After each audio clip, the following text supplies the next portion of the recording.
Bem, vamos à resolução da questão. A região vivia, assim, a experiência de uma nova ordem política após as independências. Além da disputa entre os estados recém-independentes para impor uma única soberania rio-platense na área do Prata, desenharam-se conflitos internos, justificados pelas diferentes tendências dos governos envolvidos no litígio. Ainda a compor o quadro de instabilidade, nota-se que Brasil, Uruguai, Argentina e Paraguai se separavam pela cultura, pelos governos e pela imagem que cada um tinha do outro. Império estável versus repúblicas instáveis. Exemplo de civilização versus expansionismo e barbárie. Imperador versus caudilhos.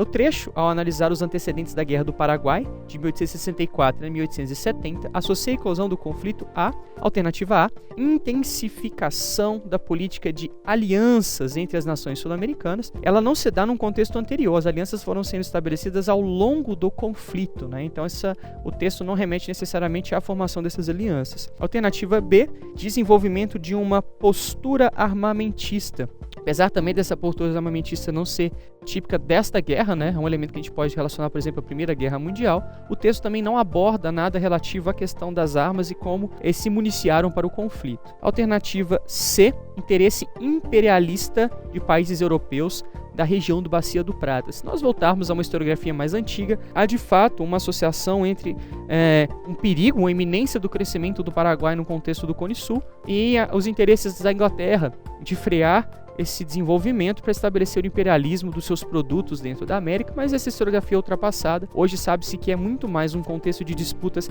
pelo domínio da região do Prata, pela sua importância geográfica e também comercial entre os países envolvidos, Uruguai, Argentina, Brasil e Paraguai. Alternativa D, processo de formação e consolidação dos estados nacionais do Cone Sul, que é exatamente o que a questão está abordando no último trecho do texto selecionado. Como que o contexto em que os estados nacionais estão se formando e a ideia de fronteiras, disputas, estabelecimento de territórios e áreas de influência tem muito mais a ver com o contexto do surgimento da Guerra do Paraguai do que, por exemplo, uma noção de imperialismo britânico na América. E a alternativa é independência do Paraguai em relação ao cenário econômico internacional.